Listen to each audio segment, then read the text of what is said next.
Hello everybody. We all know that COVID-19 has put us into unprecedented situation and nothing seems to be certain at the moment. But does this mean that we should drop off all our plans and let this time waste? Or should we utilize this time to get something fruitful out of it in the future? Well, I would like to go with the second one, and that is the topic of the video today. How to utilize this time effectively and positively. This video is specially for study abroad applicants. For this video, we have categorized the students in 3 different modes based on what phase of their study abroad plan are they currently in. So the first one would be the preparation mode. The preparation mode means that the students have either not yet begun preparing for their exams or they have just begun preparing for these exams. So my advice to this mode of students would be to continue preparing for these exams and actually take them very seriously at the moment.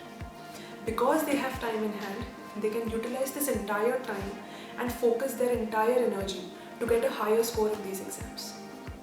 The second advice to such students is that they can use this time to research more about what they want in life. By this I mean that there are 3 C's mainly on which the students can concentrate.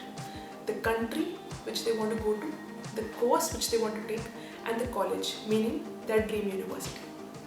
There are a lot of students who are very much unaware of how many and what kind of different courses can they take. For example, a student from a CS background can get into a myriad of different courses, like he can get into a business analytics course, a data analytics course, a data science, artificial intelligence, machine learning, or he or she can also change their entire field and get into management. The decision is completely theirs, right? But have we researched enough to understand if these courses are coherent with the career plan and the career objective which we have thought for ourselves? This is the time to ponder on those things. Try making thorough research about what you want in life. This will also help you make a fruitful and an effective SOP and put on your application very strongly in front of the admission committee. My third suggestion to these students would be to make a proper timeline or an action plan through which they can lead their days. While we can clearly see that any timeline or action plan is not working at the moment, I would still recommend you to make a timeline because that will structure your day and that will help you focus more. It will keep you motivated towards what you need to do next. And that I think is a good motivational and an inspirational factor for students who are preparing for higher studies and competitive exams. So these would be the 3 suggestions for the preparation mode. Going next to the second mode, which is the application mode. This is for those students who have already either applied to a lot of universities or are in the process of applying to some universities. My first suggestion to them would be to thoroughly prepare their SOPs, LORs and resume.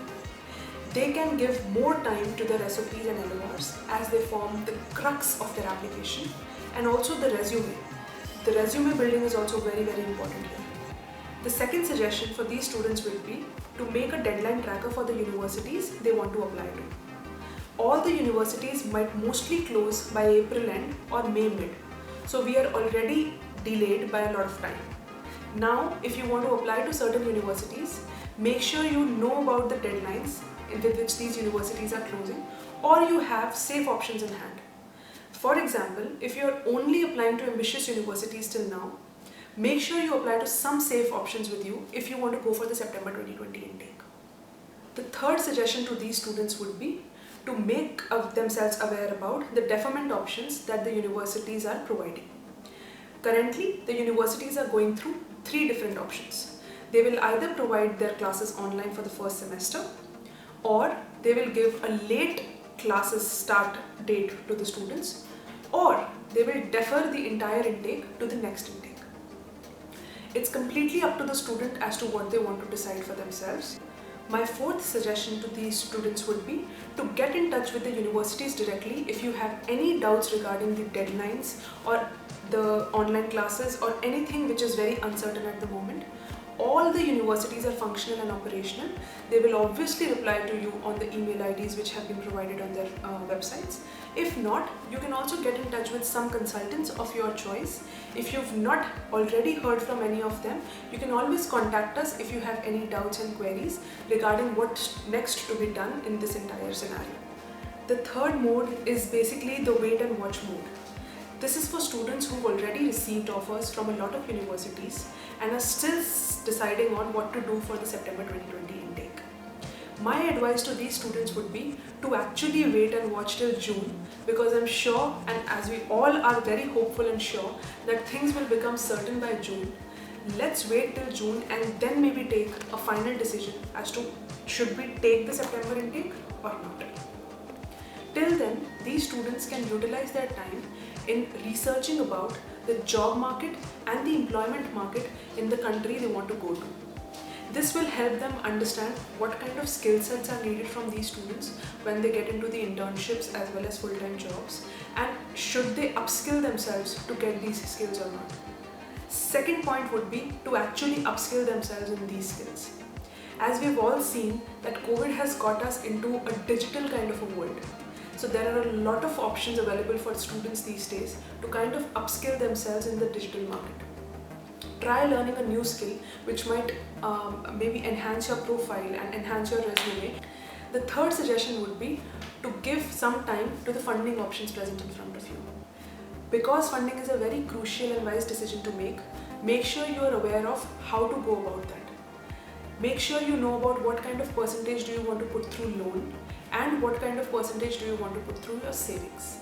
If this is decided, you will always feel sorted and light-headed once you go and study.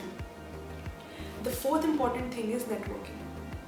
Try networking with the students of your university, the alum base and the staff of your university.